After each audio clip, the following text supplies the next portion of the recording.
Hello, how are you friends? I hope that all are fine. दोस्तों आज हम लोग एक ऐसे टॉपिक के बारे में डिस्कस करते हैं जो अभी काफी कंट्रोवर्शियल था, न्यूज में भी था हमारे देश के पॉलिटिकल सिनारियो में। आप लोगों को दोस्तों आपको पता होगा रिसेंटली हमारे देश में जब ये बजट सेशन चल रहा था अप्रैल में, तो यूनियन गवर्नमेंट ने एक बिल लाया था और वो जो था 131 नंबर का जो अमेंडमेंट बिल था, उस बिल में ये जो है हमारे देश में लोकसभा की जो सीट्स है, अभी प्रेजेंट में लोकसभा में 543 सीट्स है, तो उन सीट्स को बढ़ा के जो है टोटल 850 सीट की जा रही थी।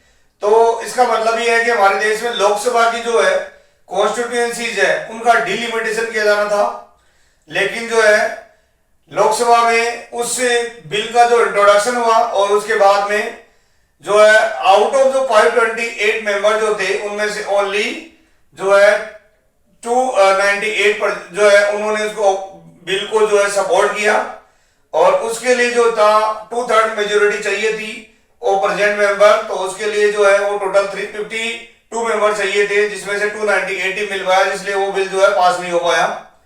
तो उसके बाद में अभी रिसेंटली जो है यूनियन गवर्नमेंट ने अभी जो मानसून सेशन चल रहा था उसमें भी उस बिल को दोबारा से इंट्रोड्यूस करने की कोशिश की गई थी, लेकिन उसमें भी जो है अभी जो जंतर मंतर प्रोटेस्ट हुआ इसके कारण जो है लोकसभा में वो बिल जो है डिस्कशन नहीं हो पाया। अभी मानसून सेशन जो है एंड होने को है, तो वो चीजें अभी अभी जिसे जो है 2-3 दिन पहले जो है मानसून सेशन एंड हो चुका है, उसमें बिल की बात करते हैं हम लोग। तो अपना जो बिल था 131 अमेंडमेंट वो क्या था, पहले थोड़ा सा हिस्टोरिकली देखते हैं हम लोग, थोड़ा सा पीछे जाते हैं हम लोग, थोड़ा सा नहीं बहुत कुछ जानना पड़ेगा। दोस्तों आपको पता होगा हमारे देश में जो अभी हमारी लोकसभा की सीट्स है 543, वो सीट जो है वो 1971 की जो सेंसस है, पॉपुलेशन सेंसस, उसके अकॉर्डिंग है। 1971 में हमारे देश में जो पॉपुलेशन थी वो थी 54.8 करोड़। तो अभी जो सीट्स है 543 सीट्स वो 1971 की पॉपुलेशन के अकॉर्डिंग जो है हर स्टेट को जो है एलोकेट की हुई है। तो अभी आपको पता होगा कि 2026 में हमारे देश की पॉपुलेशन जो है बढ़ के हो गई है 146 करोड़, तो मोर देन डबल हो चुकी है पॉपुलेशन। इसके लिए जो गवर्नमेंट है वो सीट्स को जो है बढ़ाने की कोशिश कर रही थी यूनियन गवर्नमेंट, और सीट टोटल 850 करने जा रही थी। इसमें से 815 जो सीट्स है वो स्टेट को दी जाएगी और 35 सीट्स है यूटीज को दी जाएगी। अब बात करते हैं, ये इशू इसलिए कंट्रोवर्शियल था क्योंकि सदर्न के कुछ साउथ इंडिया के जो कुछ स्टेट्स है जैसे तमिलनाडु, कर्नाटक, केरल, आंध्र प्रदेश, तेलंगाना, इन्होंने इस बिल का ऑपोजिशन किया था, क्योंकि इन जो 5 स्टेट्स है अभी तमिलनाडु, केरला, कर्नाटक, आंध्र प्रदेश और तेलंगाना, इनकी जो टोटल सीट है 129 सीट है अभी लोकसभा में, और अभी इनका रिप्रेजेंटेशन जो है वो 23.76% है। और वो जो घट के जब लोकसभा की सीट बढ़ जाएगी तो वो जो टोटल रिप्रेजेंटेशन है इन 5 स्टेट्स का वो हो जाएगा 22.98 के करीब, मतलब 23% के करीब हो जाएगा। इसका मतलब 24 से 23% हो जाएगा उनका रिप्रेजेंटेशन, और वो जो सीट्स है वो 129 से बढ़ के 195 हो जाएगी, लेकिन परसेंटेज ऑफ रिप्रेजेंटेशन कम हो जाएगा। हुआ क्यों ये? क्योंकि आपको पता होगा हमारे इंडिया में 1970-80s के बाद में बहुत सारे कुछ स्टेट्स हैं, स्पेशली साउथ इंडिया के, कर्नाटक, आंध्र प्रदेश, केरला, तमिलनाडु और जो है तेलंगाना ने फैमिली प्लानिंग मेजर्स के थ्रू अपने स्टेट की जो है पॉपुलेशन को जो है उसको फैमिली प्लानिंग के थ्रू काफी कम करने में काफी उनको सक्सेस मिली है, जिसके कारण फैमिली जो टोटल फर्टिलिटी रेट है साउथ इंडिया के स्टेट्स की जैसे केरल है, तमिलनाडु, उनकी यहां तक कि 1.3 तक आ चुकी है उनकी टोटल फर्टिलिटी रेट, जो कि बहुत कम है, और इसके कारण उनकी पॉपुलेशन जो है कम हुई है, जिसके कारण आपको पता है हमारे देश की जो लोकसभा की सीट है पॉपुलेशन के अकॉर्डिंग डिवाइड की जाती है, जिससे उनकी जो पॉपुलेशन है वो जो सीट्स है लोकसभा की वो कम होने की संभावना है। आपको पता होगा कि नॉर्थ इंडिया के कुछ स्टेट्स है जैसे राजस्थान है, बिहार है, यूपी है, मध्य प्रदेश है, और जो 4 स्टेट है इनकी पॉपुलेशन जो है काफी बढ़ी है 2000 के बाद में, और इनमें जो है अभी जैसे यूपी की सीट है 80 सीट से बढ़ के अगर ये किया जाता है तो 80 की सीट्स होने वाली है 143, और बिहार की जो सीट है 40 है, 40 से बढ़ के होने वाली है 79। राजस्थान की 25 से बढ़ के होने वाली है 50। मध्य प्रदेश की जो जो सीट्स है वो लोकसभा की वो बढ़ के होने वाली थी इसमें 29 से 52। तो इन स्टेट्स का जो रिप्रेजेंटेशन खूब बढ़ेगा। और नॉर्थ इंडिया के कुछ स्मॉलर स्टेट है जैसे हिमाचल प्रदेश, उत्तराखंड और पंजाब, इनका भी जो है सीट जो है वो कम तो नहीं होगी लेकिन जो है स्टेटस को रहने वाला था।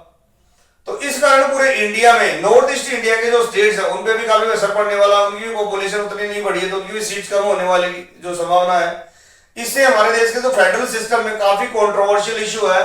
एंड इस इश्यू को जो स्पेशली साउथ इंडिया के स्टेट्स में तमिलनाडु है, तेलंगाना है, इन्होंने इस मुद्दों को उठाया है कि हमारी सीट जो है वो पॉपुलेशन के अकॉर्डिंग अगर किया जाएगी तो हमारे जो है सीट्स कम हो, हमारा रिप्रेजेंटेशन घटेगा, कम होगा। आपको पता होगा दोस्तों कि जो है जो अप्रैल में जो हमारे देश में बजट सेशन था उस टाइम में गवर्नमेंट ने इन बिल्स को 3 बिल लेके आ रही थी। नारी शक्ति वंदन अधिनियम बिल जो कि ऑलरेडी पास हो चुका है, उसका इम्प्लीमेंटेशन होना बाकी है।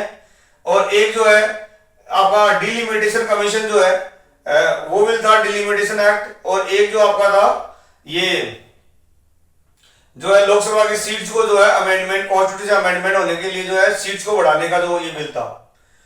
तो ये जो बिल थे तीनों, इनमें से सिर्फ जो है वो इन गवर्नमेंट ने इनको क्लबिंग किया था, तीनों को साथ में उनको जो है इंक्लूड कर साथ में जो इनको पास करने की कोशिश की गई थी, जिसका बाद में ओपोजिशन ने इसको पास होने मतलब काफी कंट्रोवर्शियल इसको उठाया था इस मुद्दे को, और बाद में पास नहीं हो पाया क्योंकि मेजोरिटी नहीं, स्पेशल मेजोरिटी नहीं मिल पाई थी गवर्नमेंट को। Anyway that is the controversial issue. लेकिन let's discuss about this issue. अगर हम बात करें हमारे देश में तो इसके बारे में बहुत सारे जैसे स्कॉलर्स ने और जो है हमारे जो रिकमेंडेशंस भी थे कई लोगों के जो स्पेशलिस्ट है, उसमें अलग अलग रिकमेंडेशन रहे हैं। जैसे आपको पता होगा कि 42nd अमेंडमेंट के अकॉर्डिंग जो है 1971 की जो पॉपुलेशन है उसी के अकॉर्डिंग हमारे देश की जो लोकसभा सीट फ्रीज की कर दी गई थी। इसके बाद में जो 84th अमेंडमेंट जो था वो 2000 से लेके मतलब जो 42nd अमेंडमेंट में ये बोला गया था कि 2000 तक हमारे देश की लोकसभा की सीट फ्रीज रहेगी, इतनी है उतनी रहेगी। इसके बाद 84 अमेंडमेंट में ये बोला गया था कि ये जो है 2026 तक जब तक सेंसस नहीं हो तब तक जो है लोकसभा की सीट वही रहने वाली है। तो अभी गवर्नमेंट है सेंसस करवाने जा रही है इंडिया की, जो फर्स्ट डिजिटल सेंसस होगी, कास्ट सेंसस भी होगी उसमें। तो गवर्नमेंट का ये मानना था कि अभी ये जो सेंसस होगी और ये टोटल मिला के 2029 के इलेक्शन में तो ये होना नहीं है। तो ये जो नेक्स्ट इलेक्शन आएगा 2029 के बाद में 2034 तब से जो है अगर सेंसस आ भी जाती है तब से ये जो लागू होगा पूरा इश्यू। तो इसकी वजह जो गवर्नमेंट ने क्या किया कि 2011 जो है उसकी पॉपुलेशन को है क्राइटेरिया को लागू करने की कोशिश की थी, जो कि अभी तक नहीं हुआ था। तो दोस्तों इसमें कुछ जो है रिकमेंडेशन है कुछ लोगों की कि हमारे यहाँ पे किस तरीके से जो फेडरल सिस्टम है इंडिया का उसमें जो है सीट्स को जो किस तरीके से एलोकेट किया जा सकता है। पहला जो रिकमेंडेशन तो ये है कि भाई जो लोकसभा की सीट्स है वो नॉर्दर्न इंडिया के स्टेट्स की बढ़ने वाली है और सदर्न इंडिया के स्टेट्स की कम होने वाली है, जिससे ये फेडरल जो है सीट्स में जो है फेडरल इक्विटी नी का प्रिंसिपल को वॉयलेट करेगा। क्योंकि अभी हमारे देश में लोकसभा की सीट्स होती है ना, वो जो है total seat of state divided by जो population of state equal to दूसरा स्टेट की जो सीट्स इक्वल टू उस स्टेट की पॉपुलेशन, इसे इक्विटी का प्रिंसिपल यूज किया जाता है।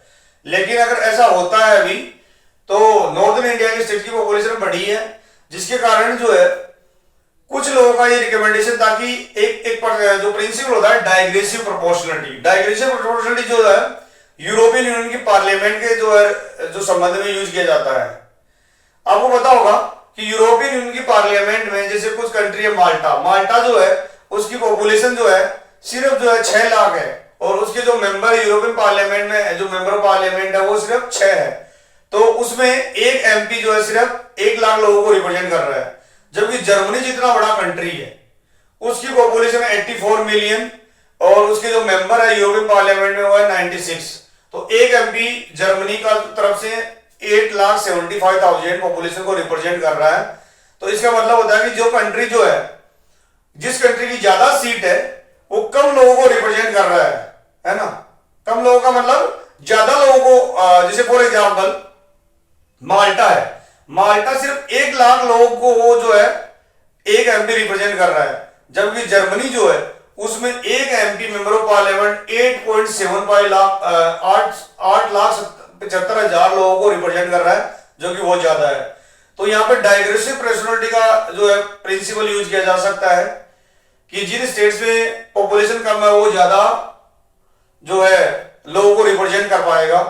लेकिन इसके लिए भी जो क्राइटेरिया होना चाहिए कि भाई 80-20 किया जा सकता है। कहने का मतलब है 80% जो है वो 2011 पॉपुलेशन के 2011 की पॉपुलेशन के अकॉर्डिंग जो है किया जा सकता है। बाकी 20% जो है वो आपका फेडरल इक्विटी को भी जो है जस्टिफाई करना चाहिए। फेडरल इक्विटी का मतलब क्या होता है कि 20 और 25% सीट जो होती है वो उसमें ये क्राइटेरिया डाल सकते हैं कि जो डेमोग्राफिक परफॉर्मेंस का जो है 50% डाल सकते हैं, और जो है एरिया का 25% डाल सकते हैं, और जो है जो हमारी जो सीट्स है जिस स्टेट की जो रिप्रेजेंटेशन था उसका जो क्राइटेरिया हुआ है 25% लिया जा सकता है। ये कैसे किया जा सकता है आपको पता होगा, हमारे देश का जो है finance commission 16th finance commission है, उसका हर स्टेट्स को जो है फंड एलोकेशन का उन्होंने एक फॉर्मूला बनाया है, जिसमें उन्होंने ये बताया है कि हमारे देश की जो 2011 की पॉपुलेशन है उसका जो है उसको दिया है 12.5% क्राइटेरिया। इसके बाद में वेटेज दिया है उसको जो फाइनेंस एलोकेशन में स्टेट्स को। इसके बाद में जो है स्टेट्स की जो है इनकम डिस्टेंस है उनको क्राइटेरिया दिया है 42.5% का वेटेज दिया है। इसके बाद में स्टेट का एरिया को 10% दिया है। इसके बाद में स्टेट का जो फॉरेस्ट है उसको 10% दिया है। स्टेट का डेमोग्राफिक परफॉर्मेंस का तो मतलब है कि जिन स्टेट ने ज्यादा जो एफर्ट्स लेके अपनी जो पॉपुलेशन कम की है उस क्राइटेरिया में 10% वेटेज दिया है। और जो है जितने भी स्टेट्स हैं उनका जो देश की जीडीपी में कंट्रीब्यूशन कितना है उसको 10% क्राइटेरिया दिया है। तो कुछ स्कॉलर्स का मानना है, इकोनॉमिस्ट का और जितने भी हमारे पॉलिटिशियंस उनका मानना है कि इस तरीके का क्राइटेरिया जो है ना वेटेज देके भी जो है ना सिर्फ पॉपुलेशन ही नहीं बल्कि अलग तरीके के जो क्राइटेरिया को भी इन सभी, जिसे मैंने बताया अभी, डेमोग्राफिक परफॉर्मेंस, फॉरेस्ट एरिया और जो है प्रेजेंट जो है हमारी जो सीट्स है उनको जो है ये 50%, 25% और 25% के हिसाब से जो है क्राइटेरिया देके 20% से लेके 25% सीट्स को इस तरीके से जो डिवाइड कर सकते हैं, और 80% और 75% से लेके 80% सीट जो है वो पॉपुलेशन के अकॉर्डिंग डिवाइड की जा सकती है। तो एक तो डायग्रेसिव प्रोपोर्शनलिटी का ये हो गया। दूसरा मैंने बताया कि फाइनेंस कमीशन के अकॉर्डिंग जो है इस क्राइटेरिया को भी बनाया जा सकता है।